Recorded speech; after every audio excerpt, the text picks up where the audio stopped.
목회자가 민감하지 않으면 영적 전쟁 칩니다. 예배 헛들이고 잘 불러가고 또 개개인이 잘못 사는 뭐가 우리 전체가 조금 여기 뛸 때는 붙잡아야 돼요. 눌러야 되고 그래야 하나님의 성령의 역사가 말씀을 통해서 우리가 전달돼서 나가는데 이거 잘 못 잡으면 그냥 오늘 하루 종일 예배 못 드리고 그냥 엉뚱하게 흘러갑니다. 제가 좀 느끼는 부분이 좀 그래서 이걸 자꾸 절제하시고요. 우리 성령 안에서 그렇게 하시기 바랍니다. 하나님 말씀 13절에서 18절까지 보겠습니다. 13절에서 18절까지 봅니다. 1절부터 참전하시기 바랍니다. 주께서 내 내장을 지으시며 나의 모태에서 나를 만드셨나이다. 내가 주께 감사함은 나를 지으심이 심히 기묘하심이라. 주께서 하신 일이 기이함을 내 영혼이 잘 아나이다. 내가 은밀한 데서 지음을 받고 땅의 깊은 곳에서 귀하게 지음을 받은 때에 나의 형체가 주의 앞에서 숨겨지지 못하였나이다. 내 형질이 이루어지기 전에 주의 눈이 보셨으며 나를 위하여 청한 날이 하루도 되기 전에 주의 책에 다 기록이 되었나이다. 하나님이여 주의 생각이 내게 어찌 그리 보배로우신지요. 그 수가 어찌 그리 많은지요. 내가 세려고 할지라도 그 수가 모래보다 많도소이다. 내가 깰 때에도 여전히 주와 함께 있나이다. 아멘. 기도합시다. 우리가 하나님의 말씀은 우리를 살리는 중요한 수단인 줄 압니다. 하나님의 거룩한 성령이 우리 영에 말씀하시고 역사하시고 우리가 차분하게 하나님의 거룩한 영의 임재와 영이 말씀하신 말씀을 우리 영으로 받아들여서 우리 마음에 기록이 되어지고 그래서 이 말씀이 생명이 되는 역사가 있도록 인도하여 주시옵소서. 차분한 마음을 주시고 사모하는 마음을 주시고 이 말씀을 마음에 기록하는 강렬한 마음을 주셔서 이 말씀이 흩어지지 아니하도록 축복하여 주옵소서. 예수 그리스도의 귀하신 이름으로 기도 올립니다. 아멘. 탄생의 섭리 두 번째. 생각보다 좀 길어지네. 준비하다 보니까 탄생의 섭리 두 번째 같이 은혜를 나누고자 합니다. 우리 어머님이 정말 애들을 굉장히 이뻐하세요. 그래서 우리 아기들을 볼 때마다 우리 어머님 항상 입에 다스린 말씀이 있는데 참 인꽃이다. 인꽃이다. 사람 꽃이다. 사람이 꽃보다 더 아름답다. 그렇게 말씀하시는데 저도 어머니의 피를 받아서 그런지 이 세상에서 가장 예쁘고 아름다운 것은 다른 것이 아니라 바로 아기들이 그렇게 예쁩니다. 지나가다가 아이들을 보면 애기들이 이쁘고 안 이쁘고 어디가 있습니까? 그냥 다 꽃들보다 아름다워서 저는 그냥 지나치지 못하고 바라보기도 하고 또 말도 건네기도 하고 그렇습니다. 하나님께서 이 세상의 모든 걸 창조하시고 마지막에 보시기 심히 좋았더라 하셨는데 더 좋아하셨던 날이 하나 더 있을 것 같습니다. 바로 그날은 아마도 아담과 이브 부부가 첫 아들을 낳았을 때가 아니었을까 하는 그런 막 태어난 카인을 보면서 그렇게 좋아하지 않으셨을까 하는 조금 제 생각에 우스운 생각을 한번 그렇게 해봅니다. 사실 이 세상에서 아이로 태어난다는 것 같은 축복이 어디에 있을까 저는 그렇게 생각합니다. 그런데 모든 사람들이 그렇게 자기 탄생을 기뻐하고 즐거워하고 하는 것은 아닌 것 같습니다. 우리 고난받던 욥은 6기서 3장 전체를 통해서 자기 자신이 태어난 일을 나를 저주합니다. 그 후에 욥이 입을 열어 자기 생일을 저주하니라. 욥이 입을 열어 이르되 내가 난 날이 멸망하였더라면 산의 아이를 베었다 하던 그 밤도 그러하였더라면 그날이 깜깜하였더라면 하나님이 위에서 돌아보지 않으셨더라면 빛도 그날을 비추지 않았더라면 자기는 이 세상에 태어나지 않았을 것이고 그리고 이런 고난을 당하지 않았을 텐데 한탄하면서 3장 전체에 욥은 자기 탄생을 저주하고 있습니다. 아마 욥의 고난과 같은 고통을 겪지 못하였다 할지라도 욥처럼 자기 자신의 탄생을 저주하는 사람들 혹은 그렇게 저주하지는 않지만은 자기 탄생을 전혀 축복하지 못하는 사람들은 생각보다 많으리라고 저는 그렇게 믿습니다. 그런데 중요한 것은 자신이 이 세상에 태어난 것을 진심으로 축복하지 못한다면, 그리고 그것을 받아들이지 못한다면 결코 그 사람은 어떤 일이 있어도, 심지어 성령을 받아도 자신의 삶을 기뻐하고 감사할 수 없다는 그런 사실입니다. 그 무엇보다도 자신이 이 세상에 온 목적과 이유를 발견하고 자기 자신의 탄생을 기뻐하고 즐거워하지 않는다면 우리들은 결코 구원의 감격도 깊이 있는 참된 즐거움도 가질 수가 없을 것입니다.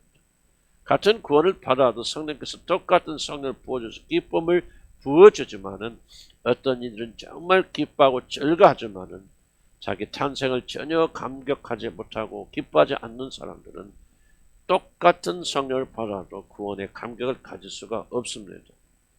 우리 지난주에 모든 탄생에는 하나님의 섭리가 있다. 그냥 이 세상이 우연히 온 사람 단 한 명도 없다. 그러므로 자신의 삶을 아무렇게나 살지 말고 순간순간마다 목적에 따라, 미닝에 따라 살아야 된다는 것을 강조했습니다. 많은 사람들이 은혜를 받았다고 그렇게 말합니다. 어떤 분은 설교 후에 눈물을 줄줄 흘리며 나오셔서 정말 나는 내 일생에 이런 그 기쁨과 내 출생에 감사를 알고 그렇게 하고 살지 못했음에도 한번 그렇게 울면서 기도받던 분도 계십니다. 나는 여러분께서 더 많은 은혜를 받으시기를 나는 주의 이름으로 간절히 축복합니다. 오늘은 탄생의 섭리에 대한 두 번째 시간으로 하나님께서 우리 탄생 자체에 어떤 개입을 하셨는가를 저와 여러분이 한번 살펴보고자 합니다. 그가 도대체 어떤 보호를 우리가 탄생하게 될 때, 임신하게 되었을 때 어떤 보호를 해주셨길래 우리들이 무사히 이 땅에 올 수 있었는가를 같이 한번 여러분과 나눠보고자 합니다. 제가 어렸을 때 우리 어머니한테, 저도 생생히 기억이 납니다만 아주 어렸을 때인데, 내가 어디에서 태어났어요 하고 우리 어머니한테 물어보니까 우리 어머니가 낄낄대고 웃으시면서 다리 밑에서 주워왔다 그렇게 말씀하시길래 도대체 그 다리가 어디냐고 주소 좀 적어달라고 그렇게 막 전라댔던 그런 기억이 납니다. 어린들은 아이들이 태어난다고 하는 것을 그렇게 좀 묘사하기가 좀 민망스럽기 때문에 저 강을 건너는 다리가 아니라 사람 다리 밑에서 주워왔다 그렇게 은유적으로 그렇게 말하는 것인데, 어린 제가 그것을 알 리가 없어서 어떤 다리냐고 그냥 그렇게 따졌던 그런 기억이 납니다. 우리 모두는 어머니 태에서 성장해서 때가 되면 세상으로 나옵니다. 이것은 누구라도 아는 그런 기본적인 지식입니다. 그런데 사람들은 아이가 엄마의 태 안에 있을 때가 얼마나 중요한 시기인지를 잘 모르는 것 같습니다. 그러나 지금부터 3000년 전의 사람 다윗은 놀랍게도 그가 어머니 태 속에 임신되었던 그러한 시간에 임하였던 하나님의 은혜에 대해서 오늘 성경이 기록하고 있는데, 과학적인 눈으로 보더라도 참 놀라운 일이다 그런 생각이 듭니다.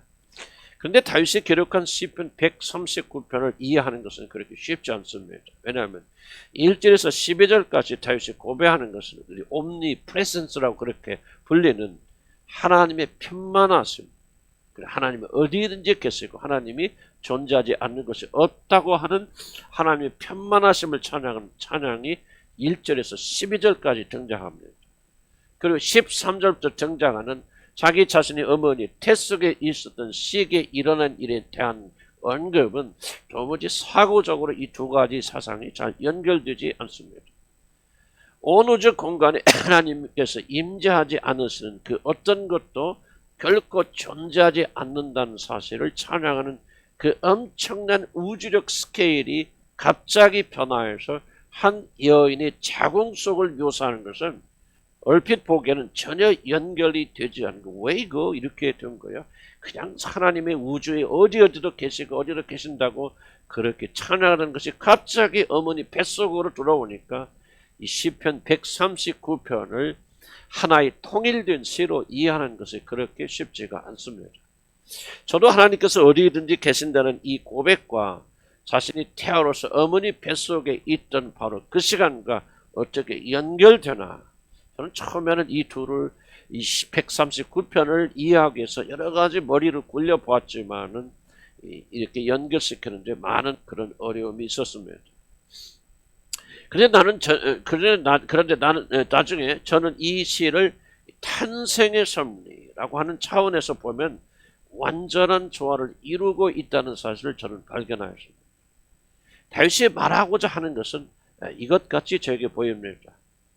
내가 섬기는 하나님은 어디든지 우주 어느 공간에도 어느 곳에든지 천국에도 지옥에도 땅에도 하늘에도 물속에도 어디든지 존재하시는 그런 분이시다. 자신이 어디에 가든지 하나님은 나를 버리지 않으시고 나와 함께 동행하여 주셨다. 그래서 그는 굶주림과 원수들의 공격과 사울왕의 핍박 가운데서도 하나님은 어디든지 존재하시는 그런 하나님이기 때문에 나는 그들의 손에 죽지 아니하고 생존할 수 있다고 그렇게 고백합니다. 그래서 12절까지 하나님은 어디든지 계시는 온 우주에 편만하시는 그런 하나님이라고 그렇게 묘사하고 있습니다. 그래서 어디든지 존재하시는 그 무소부재의 하나님이 자기 자신이 어디에 가든지 지켜주셨는데 이제 13절부터 연결되는 것은 그 가운데서도 하나님의 은혜의 보호하심의 절정 클라이맥스는 놀라운 것이 이것입니다. 다른 것이 아니라 바로 자기 자신을 임신한 엄마의 뱃속이었다는 사실을 다윗이 이렇게 고백하고 있는 것입니다.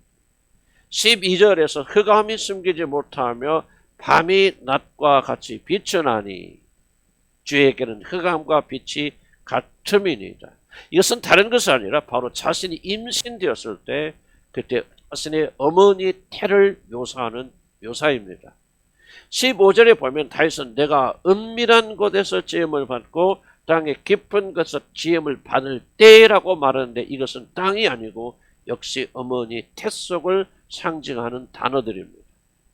다윗은 놀랍게도 아이가 들어있는 엄마의 배는 아무도 볼 수 없는 비밀의 장소, 즉 어둠으로 가득 차서 누구도 들여다볼 수 없는 비밀의 방이라고 그렇게 표현합니다. 지금은 초음파라고 하는 그런 기계를 통해서 엄마의 자궁, 즉 엄마의 배를 볼 수 있고 그 안에 있는 아기들을 볼 수가 있지만은 고대인들에게는 어머니 태야말로 아무도 볼 수 없는 가장 어둡고 흑암이 가득한 비밀의 장소로 알려진 것입니다.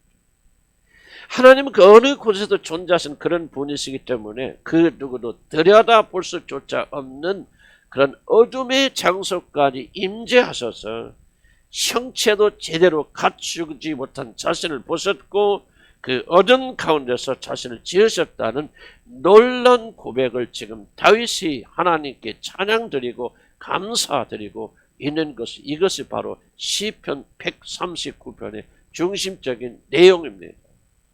내가 혹시 말하기를 흑암이 반드시 나를 덮고 나를 두른 빛은 밤이 되리라 할지라도 주에게서는 흑암이 숨기지 못하며 밤과 낮이 같이 빛이 나이다.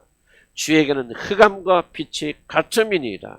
주께서 내 내장을 지으시고 이 흑암 가운데서 내 내장을 지으셨고 나의 모태에서 나를 만드셨느니라 이렇게 고백하고 있는 것입니다. 그러나 이것은 다윗이 단지 어머니 태는 어머니 뱃에 임신되었을 때는 그것이 아무것도 볼 수 없는 깜깜한 곳이라고 하는 의학적인 정보를 다윗이 지금 말하고 있는 것이 아닙니다. 그는 지금 자신이 엄마의 뱃속에서 임신되었을 때 얻은 상황을 이렇게 시적으로 표현하고 있습니다. 왜 다윗은 자신의 출생에 대하여 욥처럼 이렇게 어둡고 부정적으로 묘사하였을까? 왜 자기 자신의 엄마의 뱃속에 들어있는 임신 기간을 왜 흑암이라 어둠이라 그렇게 표현하고 있을까? 이것을 이해하려면 다윗이 지은 또 다른 시편 51편을 참조해야 됩니다. 시편 51편 5절 보면 다시 한번 찾아볼까요? 시편 51편 5절 전부 같이 한번 찾아보시기 바랍니다. 도대체 왜 다윗은 자기 자신의 임신 기간, 엄마의 태속에 있는 기간을 흑암이라고 말했을까요? 자, 51편 5절 찾으시면 우리 같이 한번 읽어보자. 시작. 출생하였으며 어머니가 체중에서 나를 잉태하였나이다 라고 그렇게 자기 자신의 탄생에 대해서 고백하고 있습니다. 물론 우리는 기록된 것 이상의 정보를 가지고 있지 않기 때문에 실제로 다윗에게 어떠한 일이 일어나는지를 정확히 알지 못합니다. 그러나 우리들이 알 수 있는 것은 다윗 자신의 출생에 아주 깊은 어둠이 깔려 있었고 하나님의 은혜가 아니면은 결코 세상에 나올 수 없었던 어떤 알려지지 않은 스토리가 있다는 사실을 우리가 짐작할 뿐입니다. 그래서 다윗의 일생을 통해서 더 많은 스토리가 있지만 몇 가지 예를 들어서 과연 다윗의 탄생에는 어떤 그림자가 있었는가를 한번 추적해 보는 것입니다. 그럼 사울이 하나님께 불순종하자 하나님은 다른 왕을 세우시기로 결정하시고 선지자 사무엘을 다윗의 아버지 이새의 집으로 보내셔서 그의 아들 중 하나에게 왕이 되는 기름을 부어주려고 합니다. 그런데 하나님은 처음부터 정확하게 그 누구인지를 사무엘에게 알려주지 않았습니다. 그래서 사무엘이 직접 자기 눈앞에서 그 사람을 보고 난 뒤에야 하나님께서 바로 이 사람이 그 사람이다라고 알려주신다고 하셨기 때문에 사무엘은 이새의 모든 아들들을 한 사람씩 직접 만나보아야만 했습니다. 이름 잘하시는 이새에게는 7 아들이 있었는데 사무엘 선지자가 아들들을 이제 왕의 기름 부심 해야 되니까 뭐 그렇게까지 안 했겠지만은 중요한 기름 부심이 있으니까 좀 나게 다 불러달라고 하자 이새는 놀랍게도 6 아들만 불러드립니다. 그래서 사무엘은 한 사람 한 사람을 넣고 하나님의 응답을 기다리지만 이 6명의 아들들을 다 인터뷰를 하고 지나보아도 하나님은 한결같이 아니다 그렇게 말씀하십니다. 아니 이새의 아들 중에서 한 명을 왕으로 삼는다고 하나님이 그렇게 말씀하지 아니하셨습니까? 아니 그래서 이새를 불러서 묻습니다. 아니 이 6 아들이 당신의 다 아들들이요 다른 아들은 없어 그렇게 묻습니다. 그때 이새가 대답합니다. 그래 막내 놈이 하나 있긴 있는데 뭐 그깟 놈이 이런 자리에 낄 자격이나 있겠습니까? 그래서 저는 그 놈에게 형들이 왕의 자격이 있는지 시험을 보고 있는데 너는 그 들에 나가서 양이나 지키고 있으라. 그래서 나는 그놈에게 양을 지키라고 들러 보냈죠. 그렇게 대답합니다. 그런데 자격이 없다고 생각해서 아예 이런 자리에 끼워주지도 않은 그런 자가 누군지 아십니까? 바로 그가 오늘 시편 139편을 기록한 다윗입니다. 이새는 다윗을 끝까지 불러내지 좋지 않았다는 사실을 기억하시기 바랍니다. 여러분 이것은 무엇을 말하고 있습니까? 바로 다윗의 아버지도 그리고 형들도 다윗을 사람 취급하지 아니하였다는 그런 뜻입니다. 다윗이 하나님의 선택을 받을 만한 자격을 전혀 갖추지 못한 자라고 어렸어도 그렇지만은 그런 자격을 갖추지 못한 자라고 그렇게 생각하였기 때문에 6 아들은 다 불러드렸지만은 다윗은 너는 나가서 들에 나가서 양을 치고 있으라 그렇게 들러 보낸 것입니다. 우리 주님에 대한 소문을 들은 나다넬이 뭐라고 말합니까? 아니 갈릴리에서 그런 촌구석에서 어찌 선한 것이 나올 수 있겠느냐 하면서 처음에는 예수님을 거절하였듯이 다윗도 가족들에게 철저하게 거절당하고 외면당했다는 사실을 우리는 역사적 문헌인 성경을 통해서 우리가 알 수가 있습니다. 한마디로 말해서 다윗은 아버지의 아들로 여김받지도 못한 그러한 사람이었습니다. 그럼 형들이 전쟁에 나갔을 때 아버지의 심부름을 온 다윗을 아주 형들이 거칠게 다루고 아주 심한 욕을 하는 형들의 모습을 읽어보셨을 것입니다. 저는 이것을 보면서 아주 큰 충격을 받았는데 아니 어떻게 동생한테 자기들에게 먹을 걸 가져다고 심부름은 동생에게 이렇게 심하게 대할 수 있을까? 저는 마치 동생이 아닌 종이나 노예처럼 취급하는 형들의 모습을 보면서 저는 충격을 받았습니다. 이런 배경을 여러분 생각해 본다면은 다윗이 자신의 출생의 때 어떤 일이 있었을 것이라는 생각은 너무나도 당연한 결론이 여러분 아니겠습니까? 그런데 다윗같이 어려운 위치에 있는 자들이 가장 심도 있게 생각하는 것은 다른 것이 아니라 자기 자신의 출생의 의미, 즉 어떻게 하다가 내가 이런 사람으로 태어났는가 하는 자기 출생에 대한 의무를 반드시 가집니다. 내가 혹시 말하기를 흑암이 나를 덮고 나를 두른 빛은 밤이 되리라 할지라도 다윗은 아마도 자기 자신의 출생에 덮여있는 비밀을 이렇게 묘사하였는지 모릅니다. 나의 탄생에는 어둠이 가득 덮여있고 나를 두른 빛은 마치 밤이구나. 다윗은 단지 어머니 태속만을 의미하는 것이 아니라 자기 자신의 탄생의 출생의 비밀을 생각하면서 이렇게 한탄하였을지도 모릅니다. 저만 이렇게 생각하는 것이 아니라 많은 학자들이 이렇게 생각하여서 연구를 하였습니다. 그래서 어떤 학자는 다윗 어머니가 아마도 2세의 여종이었을 것이다 라고 하는 추측도 해보지만은 우리들이 어찌 그 모든 비밀을 알 수가 있겠습니까? 다만 한 가지 확실한 것은 다윗이 어머니의 뱃속에 있을 때의 상황은 매우 어두운 흑암이 누르고 있는 그런 상황이었다는 사실은 우리가 그것을 이해하기 위해서 이제 몇 가지 예를 들어보신 것입니다. 그래서 다윗은 어머니가 죄악 중에 자기 자신을 잉태하였다고 그렇게 고백하고 있는 것입니다. 그가 임신돼서 어머니 뱃속에 있을 때 그의 상황은 빛이 차단된 매우 우울하고 어두운 시기였다는 사실을 떠올리면서 다윗은 시편 139편을 작곡하고 작사하고 있는 것입니다. 여러분 심리학에서는 여러분 태아기의 중요성에 대해서 굉장히 많이 말을 합니다. 특히 전에는 존재하지도 않았던 눈부시게 발전된 기계의 도움을 받아서 의학자들, 심리학자들은 임신 기간에 태아기에 미치는 영향에 대해서 과거보다는 훨씬 더 많고 깊은 정보들을 가지게 되었습니다. 아주 최근의 일입니다. 10년 이내의 일입니다. 그래서 이들은 인간의 성격이 대부분은 놀랍게도 태어나서 자라는 기간에 형성되는 것이 아니라 어머니의 뱃속에서 아이들이 자라고 있는 소위 태학이라는 바로 그 세계에 형성된다고 그렇게 주장하는데 이런 주장은 점점 설득력을 얻어가고 있습니다.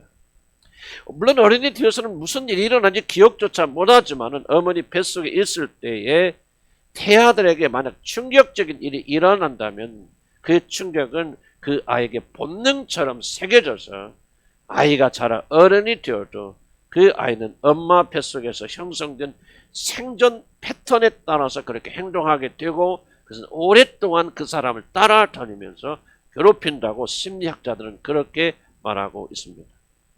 특히 요즘 시대같이 낙태가 일반화된 그런 시대에서는 원치 않는 임신이 되었을 때 엄마들이 태 속에 들어있는 아이를 죽이려는 일을 서슴없이 하는데 낙태를 찬성하는 자들은 주장하기를 어머니 뱃속에 있는 아이들은 아직 지능이나 뇌나 신체나 이런 것들이 완전하게 발달하지 않아서 설령 충격이 그들에게 있다 할지라도 그러한 충격을 이 아이들이 인지하지 못하기 때문에 아무런 문제가 없을 것이라고 그렇게 주장합니다. 그러나 최신의 의학기계의 발견은 전혀 그렇지 않다. 그들의 말이 전혀 잘못되었다는 사실을 증명합니다. 아주 어린 태아도 자기 자신에게 임한 위기를 본능적으로 이해하고 그것을 자신의 몸에 기록한다는 사실을 현대의 과학이 증명해주고 있지 않습니까? 마리아의 태아있던 6개월 된 요한이 예수 그리스도의 방문을 받고 기뻐 뛰었던 것은 뱃속에 있는 아이에게도 우리 인간, 성숙된 인간과 똑같은 지능이 있다는 사실을 우리에게 보여주고 있는 놀라운 증거입니다.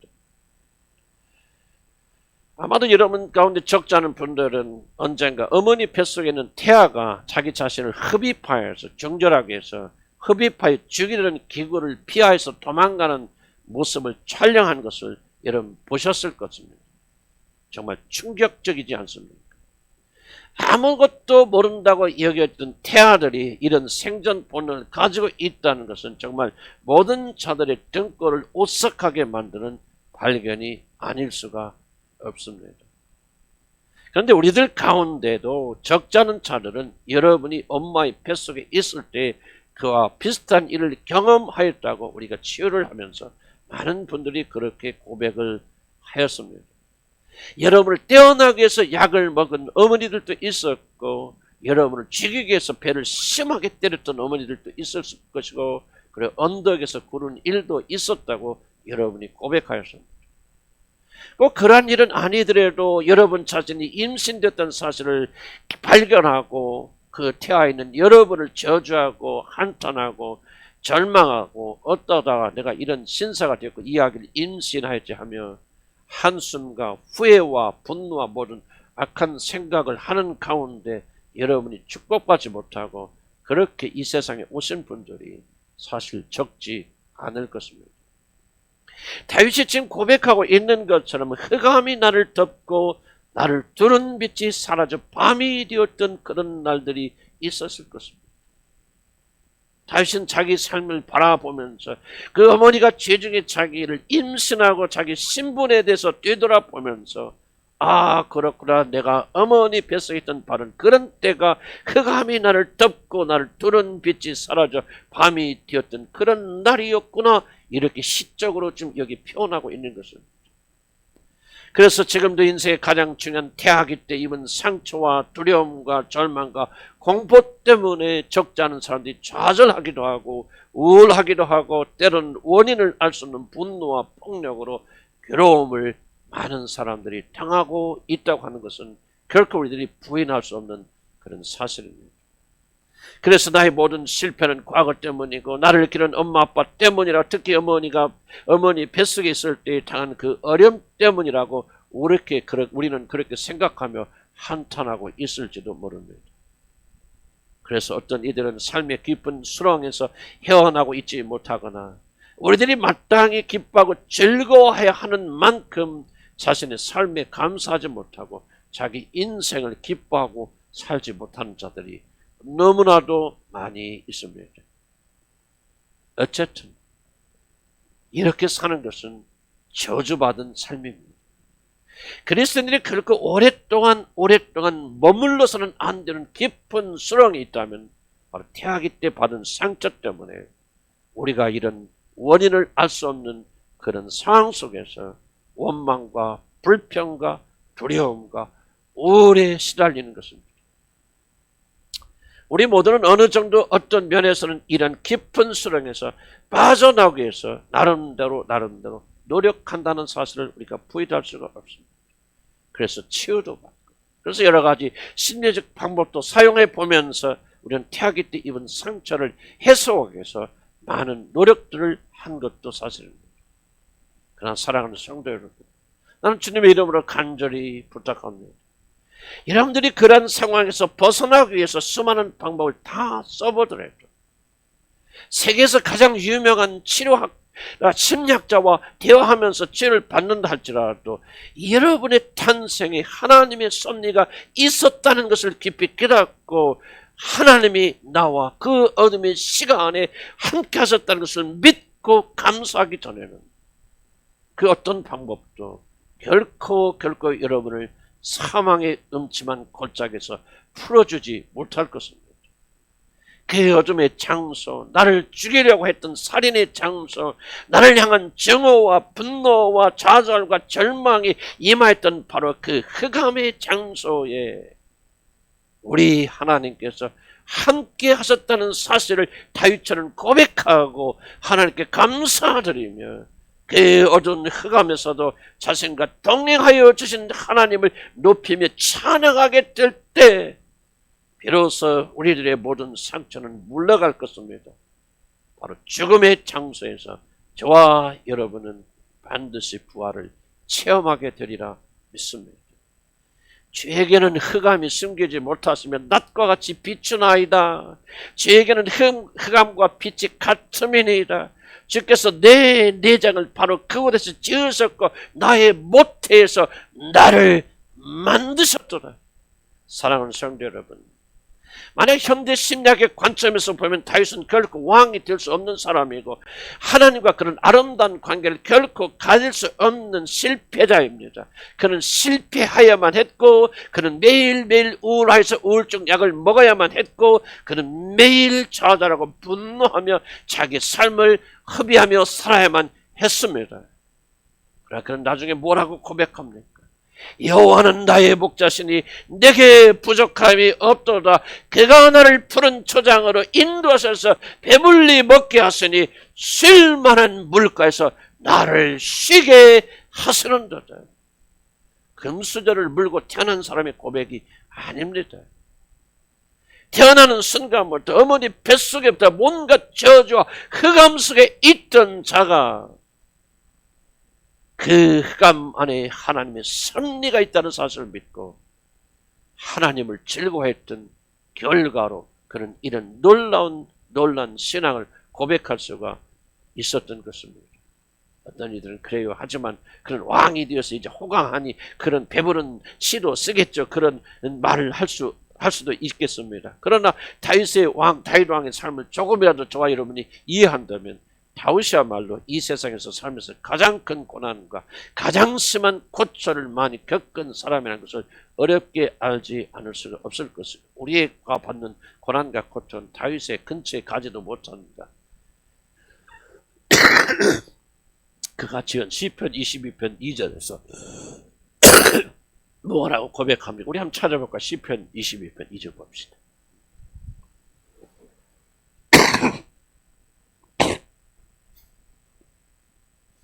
다윗이 자기 자신의 삶에 대해 지나간 삶에 대해서 뭐라고 말하는지 2절만 우리 한번 크게 한번 읽어봅니다. 시작.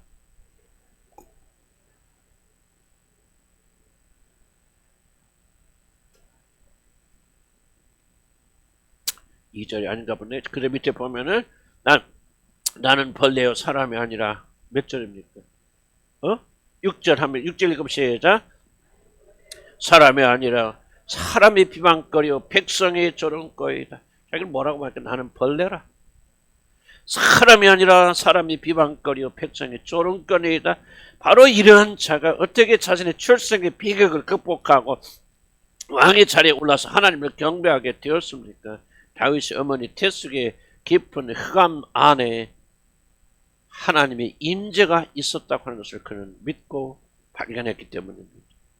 죽음이 자리잡던 흑암이 그 장소에서 하나님께서 새로운 자신을 지으셨음을 그는 발견하였기 때문에 태악의 모든 상처를 극복하고 다윗은 하나님을 사모하는 그런 왕이 된 것입니다.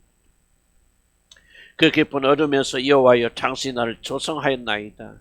당신이 나의 내장을 지으시며 나의 모태에서 나를 만드셨나이다. 그렇게 고백하지 않습니다. 한번 생각해 보시기 바랍니다.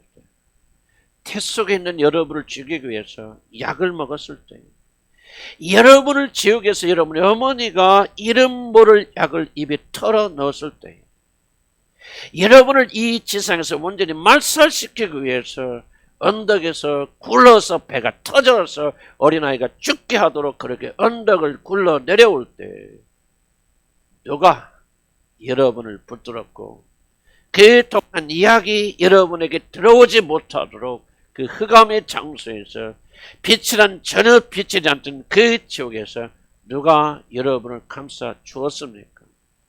5절 한번 보시기 바랍니다. 5절에 보면 이런 말씀이 기록되어 있습니다.